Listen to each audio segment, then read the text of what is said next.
Hey guys, welcome you back to my channel Biomixer. I hope you're doing well. Today in this video we are going to cover a topic which is known as prokaryotic transcription. If you are a BSc or a MSc student, this video will not only help you for your semester exam but also will help you for the competitive exams which you are going to give. So let's get started with the video, guys. So what do you mean by transcription?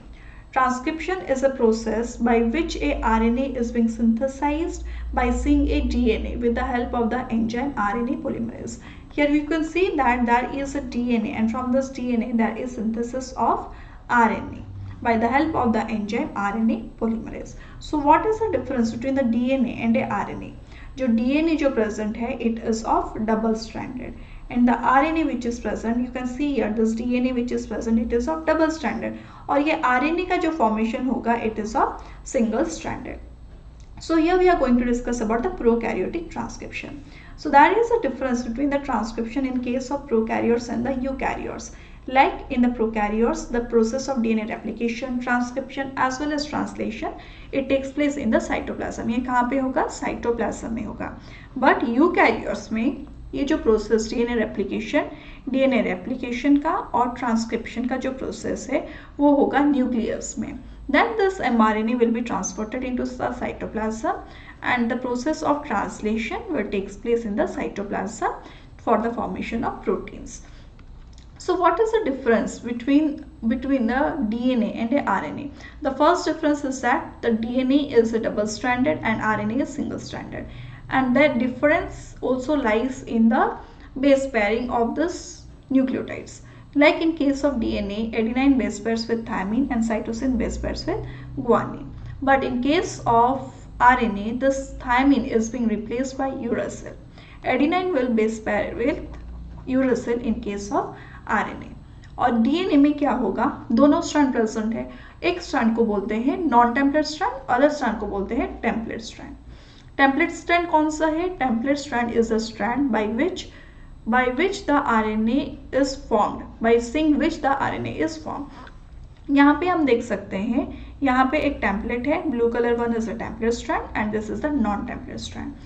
ये जो template strand जो present है, इसको देखकर ही RNA का synthesis होगा.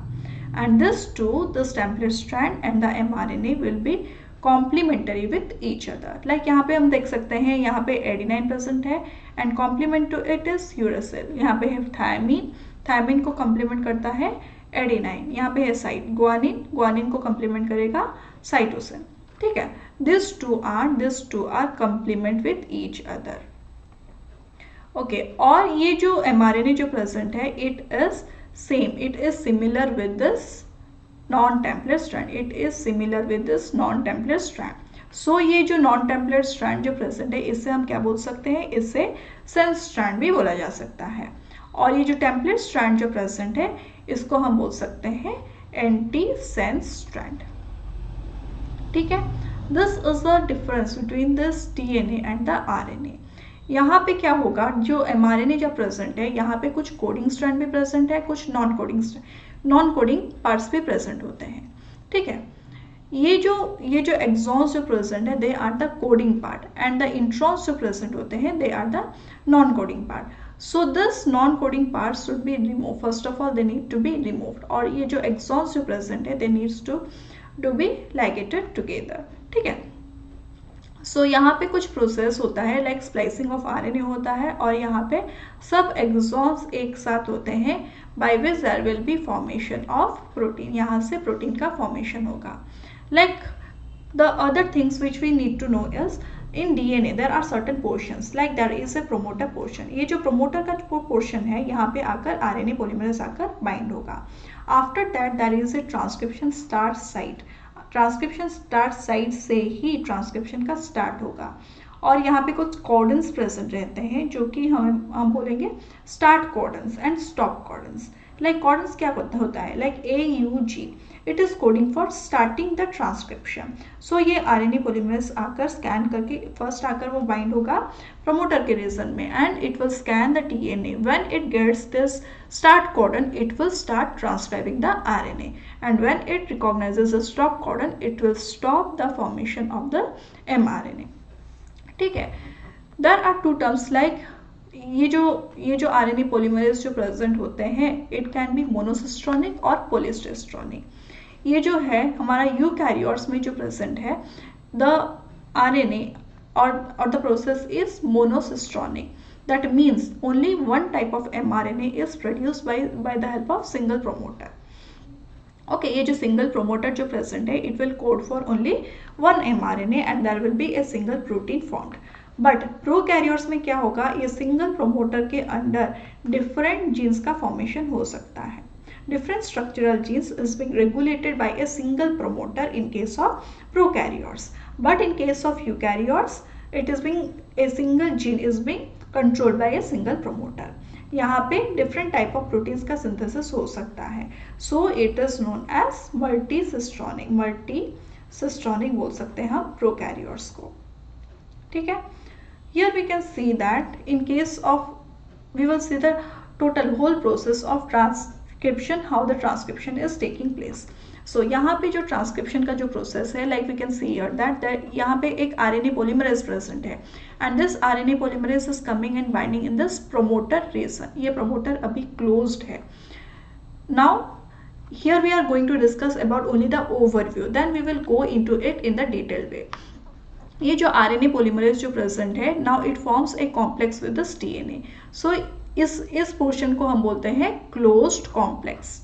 ये कॉम्प्लेक्स का फॉर्मेशन हो गया है, but this is a closed complex. Next comes the here, यहाँ पे क्या होगा, ये यहाँ पे होगा मेल्टिंग ऑफ डीएनए का मेल्टिंग होगा and this due to this melting there will be formation of bubble, यहाँ पे बबल का फॉर्मेशन होगा। सो इसको क्या बोलते हैं, इसको बोलते हैं open complex. Next is transcription का इनिशिएशन। ट्रांसक्रिप्शन का इनिशिएशन यहाँ पे देखो, यहाँ पे ग्रीन कलर का एक आरएनए का फॉर्मेशन हो रहा है। Now from this there is initiation of transcription, मतलब आरएनए का ट्रांसक्रिप्शन स्टार्ट हो चुका है। After that there will be elongation, elongation का प्रोसेस स्टार्ट हो गया है। Then when there will be a stop codon, there will be exit of this RNA polymerase and this mRNA is ready for the process of translation. Okay, now we will go into this processes in a detailed way. So यहाँ पे जो transcription के लिए क्या चाहिए, transcription के लिए एक चाहिए कुछ रीजंस जो कि आरएनए पॉलीमरेज रिकॉग्नाइज करेगा and it will bind. So ये जो आरएनए पॉलीमरेज जाकर बाइंड करेगा, it will bind in -35 region and -10 region which is the region of the promoter. Okay, ये जो -35 रीजन जो प्रेजेंट है, it is TTGACG. It is TTGACG. Okay, इसका ये सीक्वेंस है। Next it is the -35 region. Next is the -10 region. ये जो -10 reason को क्या बोलते हैं, टाटा रीजन भी बोलते हैं। किसको, -10 रीजन को। यहाँ पे आकर आरएनए पॉलीमरेज बाइंड कर सकता है। This RNA polymerase can bind, ये जो प्रोमोटर रीजन में आकर जो आरएनए पॉलीमरेज बाइंड करेगा, the specificity of binding this RNA polymerase in the promoter region is done by another factor which is known as sigma factor. Okay, sigma factor आके RNA polymerase में bind करेगा and it will help this RNA polymerase to bind in this promoter region. So अगर ये जो RNA polymerase, अगर वो promoters उसके पास अगर strong promoter present है, then it will help in the formation of many transcripts. और अगर उसके पास weak promoter present है, उसका transcription तो होगा लेकिन it will form the less transcript. ठीक है। Now here there is some sequences, like we know that there is -35 sequence and 10 sequence where this RNA polymerase can come and bind. ये जो reason जो present है, ये एक promoter region में present है और इन दोनों के बीच कुछ बेस पेयर्स का भी डिफरेंस होता है, लाइक 17 to प्लस और माइनस बेस पेयर का डिफरेंस होता है। ठीक है। Now there are certain regions of the bacterial promoters, like it can be, like here we can see that यहाँ पे जो -10 रीजन प्रेजेंट है, -35 रीजन प्रेजेंट है। इसके अलावा भी कुछ पोर्शंस प्रेजेंट रहते हैं, like up element, UP element, मतलब अपस्ट्रीम प्रोमोटर एलिमेंट के अपस्ट्रीम भी कुछ एलिमेंट प्रेजेंट रहते हैं। Next is the extended region which is present before the -10 region. Next is the discriminator region which is present after the -10 region. ये कुछ other factors, other features of bacterial promoters है. Okay, now one thing which we have discuss is जो sigma factor जो present है वो it will give the specificity to RNA polymerase to come and bind in this promoter region. यहाँ पे हम देख सकते हैं कि ये जो सिग्मा फैक्टर जो प्रेजेंट है it is attach with this RNA polymerase. ये जो RNA polymerase में आकर अटैच है इस सिग्मा फैक्टर का भी डिफरेंट पार्ट्स रहता है, like it is from sigma 1 to sigma 4. ये जो आकर बाइंड अटैच करने के लिए जो रिस्पॉन्सिबल है यहाँ पे है सिग्मा 2 और सिग्मा 4. द सिग्मा 2 और सिग्मा 4 जो प्रेजेंट है ये आकर बाइंड करेगा प्रोमोटर रीजन के -10 और -35 रीजन में. सिग्मा 2 आकर बाइंड करेगा -10 रीजन में एंड सिग्मा 4 आकर बाइंड करेगा -35 रीजन में. और ये RNA पॉलीमरेज जो प्रेजेंट है उसके बाद टू डोमेन्स प्रेजेंट रहते हैं, like one is nucleotide binding domain and one is CT alpha CTD domain. ये जो अल्फा CTD डोमेन जो प्रेजेंट है it comes and bind in the upstream promoter element. Okay, ये जो आकर बाइंड करेगा अपस्ट्रीम प्रोमोटर एलिमेंट में. Okay, so in detail we will see ये जो सिग्मा फैक्टर जो प्रेजेंट है उसके बारे में हम कुछ डिटेल भी डिस्कस करेंगे. ये जो सिग्मा फैक्टर जो प्रेजेंट है like it is having 4 regions. ये जो 4 रीजन्स जो प्रेजेंट है it is again divided into 1.1 and 1.2. ये जो 1.1 और 1.2 जो प्रेजेंट है it is coming and binding in the discriminator reason.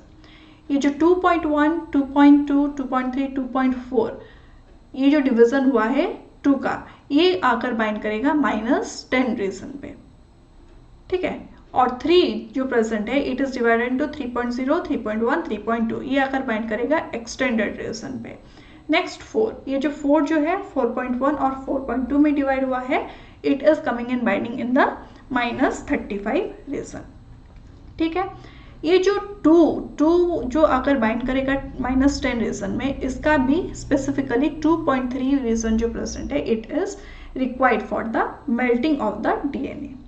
ठीक है, और ये जो रिकॉग्नाइजेशन जो होता है -10 रीजन में जाकर रिकॉग्नाइज जो करता है it is by the alpha helix में रिकॉग्नाइज करता है and it contains the aromatic amino acid. यहाँ पे एरोमेटिक एमिनो एसिड प्रेजेंट रहते हैं and this aromatic amino acid is responsible for binding with this template DNA. ये template DNA में आकर बाइंड करेगा and it will stabilise the melting, it will stabilise the melting of DNA और यहाँ से melting का स्टार्ट होगा. ठीक है, नाउ ये जो फोर्थ पार्ट जो प्रेजेंट है सिग्मा फैक्टर का ये आकर बाइंड करेगा -35 रीजन पे और इसमें क्या प्रेजेंट है it is having helix turn helix. इसमें हेलिक्स टर्न हेलिक्स प्रेजेंट रहता है और ये जो है ये फर्स्ट जाकर बाइंड करता है मेजर. इसमें से एक जो स्ट्रैंड प्रेजेंट होता है एक हेलिक्स जो प्रेजेंट होता है वो जाकर बाइंड करेगा मेजर ग्रूव में. ठीक है, ये जाकर मेजर ग्रूव में जाकर इंटरैक्ट करके -35 रीजन का मेजर ग्रूव में जाकर बाइंड करेगा और एक हेलिक्स जो प्रेजेंट है it binds with the DNA backbone. ये जो प्रेजेंट है ये DNA बैकबोन में बाइंड करेंगे. ठीक है, this is how the sigma factor will work. Like यहाँ पे फिर से हम देख सकते हैं कि कैसे ये वर्क कर रहा है. लाइक ये जो अल्फा CTD जो प्रेजेंट है सिग्मा RNA पॉलीमरेज का जो अल्फा CTD जो प्रेजेंट है वो अपस्ट्रीम प्रोमोटर एलिमेंट पे जाकर बाइंड करेगा. ठीक है, now comes the sigma factor का जो 4.2 स्पेसिफिकली जो प्रेजेंट है it comes and bind with this -35 region. जो 3.0 जो प्रेजेंट है it will bind in the extended region. 2.3, 2.4 जो प्रेजेंट है ये जो -10 रीजन में आकर बाइंड करेगा. नेक्स्ट इज 1.2 जो प्रेजेंट है it will come and bind in the discriminator region. ऐसे एक सिग्मा फैक्टर और RNA पॉलीमरेज आकर प्रोमोटर रीजन को रिकॉग्नाइज करके स्पेसिफिकली प्रोमोटर रीजन में बाइंड होते हैं. ठीक है, जो सिग्मा फैक्टर्स जो प्रेजेंट होते हैं the different sigma factors work differently. Like that is sigma 70. It is the most required function. mostly this is being used. Next is sigma s. It is working in the stationary phase or due to some of the stress. sigma 32 जो present है, this was near the heat shock. जब heat shock होगा sigma 32 work करेंगे. sigma e, it is in the periplasmic or extracellular proteins. sigma 54, it is used during the nitrogen assimilation. sigma f is used during flagellar synthesis. Sigma factor is use during iron metabolism. ये कुछ different sigma factors है जिसका कि different uses होते हैं. ठीक है. Now we can see here like ये जो यहाँ पे डीएनए प्रेजेंट है, यहाँ पे प्रेजेंट है हमारा आरएनए पॉलीमरेज. आरएनए पॉलीमरेज जो प्रेजेंट है, what is does it can bind in any part. अगर सिग्मा फैक्टर उसमें प्रेजेंट है then it will help in the formation of hollow enzyme so that it can bind in this promoter region. और यहाँ पे और एक difference हम देख सकते हैं कि जब कभी भी एक आरएनए पॉलीमरेज में अगर सिग्मा फैक्टर आकर बाइंड हुआ then it will help in binding in the mostly in large part, like it covers about 75 base pairs. Like यहाँ पे -50 से +25 रीजन तक ये बाइंड हो सकते हैं. Okay. Then initial elongation complex then forms at 10 bases may lose sigma and lose contact from -35 to -55. यहाँ पे क्या बोल रहा है कि यहाँ पे क्या हुआ, स्टार्टिंग इनिशिएशन का स्टार्टिंग यहाँ पे आकर प्रोमोटर रीजन में बाइंड हुए, then it started the initiation of it started the process of RNA formation. उसके बाद यह सिग्मा फैक्टर रिलीज हो जाएगा. When the sigma factor is released, यहाँ पे क्या होगा, -35 से -55 रीजन पे वो कम हो जाएगा. लाइक वी कैन सी ये कहाँ तक था, ये था हमारा -55 रीजन तक था. But now the RNA polymerase will bind from here. ये रीजन से ही वो बाइंड कर सकता है. नेक्स्ट एलोंगेशन का जब प्रोसेस होगा देन ये और भी छोटा हो जाएगा. लाइक ये जो -35 से -35 तक था ये हो जाएगा -20 तक, -15 से 20 तक, और ये सिर्फ 30 to 40 base pair he cover करेगा. ठीक है. This is how the process of RNA polymerase for the process of RNA synthesis works. ठीक है. Now there are some other things, like we have already discussed these things, like there are different types of sigma factors, like sigma 70 जो present है, it comes and binds with the core enzyme to form the hollow enzyme, और ये this is required and the sigma subunit is required for recognizing the promoter, for specifically binding in the promoter region. और ये promoter region में bind करके जब वो scan करके जाएगा, after that the sigma factor will be released. और sigma factor जब bind कर रहा है RNA polymerase में near the promoter region, उसका length जो present है वो ज़्यादा होगा. जैसे ही वो आरएनए सिंथेसिस का स्टार्टिंग हो जाएगा, during that time the sigma factor will be release, और उसका जो लेंथ आरएनए पॉलीमरेज का जो लेंथ जो प्रेजेंट है, लेंथ जो वो कवर कर रहा था वो छोटा हो जाएगा. और भी छोटा कब होगा, during the process of elongation. ठीक है. The other thing which we have to know is the base flipping. यहाँ पे प्रोमोटर का मेल्टिंग भी होगा. जो मेल्टिंग जो हो रहा था वो कैसे होगा, चलिए देखते हैं. सो यहाँ पे क्या प्रेजेंट था, सिग्मा 2 का जो सब यूनिट जो प्रेजेंट था, यहाँ पे हम देख सकते हैं -10 रीजन पे. ठीक है. हमारा जो मेल्टिंग जो हो रहा है वो हो रहा है -10 रीजन पे. यहाँ पे देखो -12, -10, 11, 7 से लेकर 12 तक यहाँ पे प्रेजेंट है. ओके. यहाँ इसको बोलते हैं हमें टाटा बॉक्स, TA बोलते हैं. यहाँ पे आकर कौन बाइंड होगा, सिग्मा 2 का रीजन प्रेजेंट होगा. ठीक है. Here we can see that double stranded DNA या सिंगल स्ट्रैंडेड डीएनए, यहाँ पे अगर डबल स्ट्रैंडेड डीएनए प्रेजेंट है तो यहाँ पे आकर सिग्मा फैक्टर सिर्फ आकर बाइंड किया है. Like we can see that here only the sigma factor has binded in this DNA, there is no melting. यहाँ पे प्रोमोटर का मेल्टिंग स्टार्ट नहीं हुआ है. But for the process of initiation of the transcription we require the promoter melting, यहाँ पे promoter का melting हुआ है. So in this place there is base flipping, base का फ्लिपिंग होगा. या ये जो सिग्मा 2 का जो फैक्टर, सिग्मा 2 का जो सब यूनिट जो प्रेजेंट है, यहाँ पे कुछ पॉकेट्स प्रेजेंट है. Like we can see this pockets.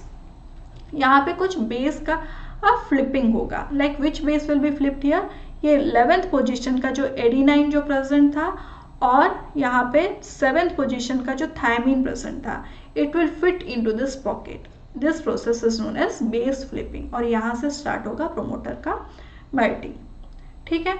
After the elongation, there is a termination process. In the termination process, it is of two types. Like one is row dependent, another one is row independent.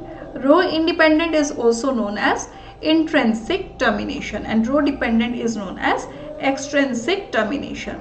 In case of intrinsic termination, what happens, there is a palindromic sequences in the DNA. And due to this palindromic sequence, there is complementary with each other. They can complement with each other, and there is a hairpin loop-like structure. And in this hairpin loop, there is a more amount of GC-rich sequence, and followed by U sequence. Okay, there are this hairpin loop structure. It is of 7 to 20 base pairs, and it is being followed by U. Due to which there is hairpin. And due to this hairpin-like structure, the RNA polymerase holds and there is termination. Here we can see this. Here in the structure there is a hairpin loop structure. Hairpin loop structure is formed due to which the RNA polymerase cannot bind and do the transcription, due to which there is termination. Next is the row dependent termination. Row dependent termination. The row dependent, the row protein binds near the rut site and it scans this RNA in 5' to 3' direction, and it help in the termination. Like we can see here in this diagram, like there is a RNA polymerase which is transcribing this DNA. Here the transcription is taking place and the row protein comes and bind in the rut site. It binds in the rut site and it scans the DNA, and in the place where there is formation of a hairpin, it recognizes and it cleaves this part of the RNA, and here this RNA is free, and this RNA is free, and this RNA polymerase is also free, by which there is a termination of this mRNA. This is all about how the prokaryotic transcription takes place. And in the next video, we will discuss some of the questions related to CSIR Life Science Net. And if you like this video, please do like, share and subscribe. Thank you.